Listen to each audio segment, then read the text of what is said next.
What's going on, guys? Welcome back to the Movement PT Coffee Cast. My name's Dalton, and I'm coming at you with an EspressoCast today. I hope you all are doing well. I'm excited to be here. Before we get into the topic of the episode, I just wanted to do a couple announcements. One, just wanted to thank you guys, as always, for the constant support of the podcast, of Instagram, of our coffee. Without you guys, none of this would be possible. We really do mean that. Every message, subscription, comment that you guys leave motivates us, and we want to continue to try to put out the best content for you. With that being said, we'd love to hear your feedback. So one, if you could head over to iTunes and leave us a rating and review on our podcast, that'd be great. And if you could share it with one other person just to keep the podcast getting out there and spreading, that would also be very much appreciated. If you guys want to further support us, you can head over to our website, themovementpts.com, and buy a bag of the original blend. It's the official coffee of rehab. If you're a rehab professional out there listening, you definitely should give it a try. And if you're just the public and you want to get a good cup of coffee, head over, get a bag, let us know what you think. I personally prefer brewing it in the AeroPress, but it's also great in a French press, pour over. I mean, if you want to, you can put it in the Keurig little disposable cups, but I say if you're drinking your coffee like that, I highly suggest you get an AeroPress or a French press. Nonetheless, head over, support us, get a bag. We'd really appreciate that. And so let's dive into today's topic.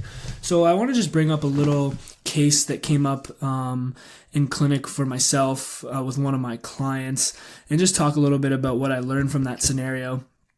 So I had been working with this person for quite some time, and I would say this is like the first case that I had where I really struggled with not really knowing what was going on and kind of how the rehab process was going to play out. Just to set a little bit of context, was working with this person with a knee injury. They came to me. This was like their second injury to the knee. The last time they had it done, had hurt themselves. They didn't really do any rehab. They just went and got some passive therapy and then had gone back to work and re-injured the knee. And so when they came to me, they were really painful, really swollen, very limited range of motion. I would say like 60 to 70 degrees of knee flexion. There was no damage in terms of like a tear of ligaments or meniscus or anything like that. Only thing that really stood out was a potential MCL sprain. But this person's function was severely limited. They were a young person. They were off work, and they're coming to me to get some help, obviously. So we had been working together, for the first couple of weeks, working on the basic stuff, starting to work on range of motion, work on strengthening, going over like just some of the functional tasks that she needs to complete in her everyday life, like going upstairs. And things were moving along in a positive direction, but we're going a little bit slowly in terms of like gaining her range back, which was really limiting her in how she was walking, how she was going upstairs, and overall her function, like getting up and down from chairs and all of this stuff. So she was really struggling with that. And then we started making some leeway, and she had a setback. She had a flare up. We went backwards. Her range got even worse. She was in more pain, more swollen, and it just really was in a dark place, both for her. And I wouldn't say I was in a dark place, but it was kind of difficult, in that situation, having to try and continue to have her focus on the positives and continue to push forward, because this is something that she was really struggling with. And we had conversations about how, she was worried that like, I'm never going to be able to kneel to the ground again, or I'm never going to be able to get up and down from the ground again. I'm not going to be able to bike and do all of these things that she loved. So, being in this place of struggling for so long, making a little progress and then getting set back, it was part of my role to, try to reframe and refocus her towards, the fact that we can still improve this. And I think for me, this was challenging because like I was very, hopeful that she would get better. And based off of what I did know objectively, like there wasn't anything serious going on that would prevent her from not reaching those goals. as we continued on for another couple weeks, we're probably at about 2-3 months now working together at this point, still really struggling. So I decided to, refer her back to her doctor and get looked at by a specialist to see if there's anything further going on. And everything came back again, nothing, no problems, continue with conservative care, which is great. So, that kind of again allowed me to reinforce to her, hey, listen, there's no significant, damage here. There's nothing sinister going on. All we're going to do is continue to focus on improving your range of motion, improving your strength, improving your function, and gearing everything in our session towards getting you back to your goals of riding a bike, getting up and down from the floor, and just being able to walk with a normal gait pattern. And at this point, we obviously had been playing with like different exercises, different ways to challenge her.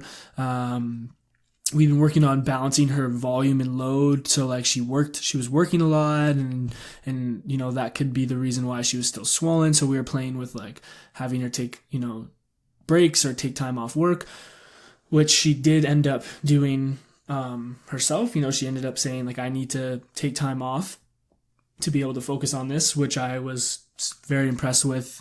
And it was just great to see that she was, committing to the process of the rehab journey, which then again put a little bit more pressure on me, not in a bad way, but made me want to make sure that I was doing my best to help facilitate her to getting back to what she wanted to do. So she did that. We changed up some of the exercises and some of the ways we were approaching it. She was very much focused on her range of motion and the fact that it wasn't getting back to where she wanted it. And we she kind of ruminated on that a lot. So we stopped really just making that the main focus of sessions. And we started focusing on functional things like improving walking, improving balancing on a bent knee, improving strength, squatting down to a chair, all of that stuff. And we started to see some improvements with her range, with her function, with the feelings of stiffness and pain and tightness in her knee. So we started to make slow progress, which was great for her because it gave her that positive boost that she needed to know that like, hey, even though this is taking a while and I'm making small gains and it's not as fast as I wanted it to be, we are moving forward, which was great and made it easier for me to reinforce that we just need to continue to commit to the process. Fast forward, another month from that period of time, and we're kind of at where we are now, and she's continuing to do great. Like the last session I had with her, she's back to walking properly. Her gait looks great. She's going up and down stairs now without fear or with like proper technique or form, if you want to call it that. She was able to tolerate sitting in a car for 3-4 hours without any problems, something she wasn't able to do before. She started walking to work. Just all these different things that she wanted to do, she's starting to do. We were able to get her to control her knee down and touch the floor, which is something she has not been able to do for months. And she was extremely happy about being able to do that. And again, just more of the motivation needed for her to continue to commit to the process of it all. The reason why I bring this story up, because it was a really good learning experience for me in the sense that, sometimes things do take more time than we think, and you're going to have to continue to commit to this person, even when you don't really know 100% why things are happening the way they're happening. I didn't really know why things were taking so long. There wasn't really anything pointing to it. So for me, it was, a little challenging in terms of like, okay, what variables and things can I continue to try and work with to help her improve? And I think what we tend to do now in the rehab world, or this picture we tend to paint, and again, people come in with this expectation of a quick fix, and they're in and they're out, and they're supposed to get better in 1-2 sessions, which when that doesn't happen, then they end up just quitting. When they don't see, improvements within the first couple sessions, or they don't see what what they're expecting within the first couple sessions, they give up on it. So this was very challenging yet refreshing for me, in the fact that like I was working with someone who was committed. They were 100% committed to the process of what we were going to do. They had setbacks that were hard, but they continued to commit to that. And that's what rehab is. And I just wanted to share the story because I think it's important that we continue to talk about things that, like situations like this, so that people start to realize that these things do take time, and it's going to take hard work, and it's going to take failure, and there's going to take times where you really don't think you're going to get better, but you need to continue to push through it and not give up, because if you sell yourself short, then you're never going to get better.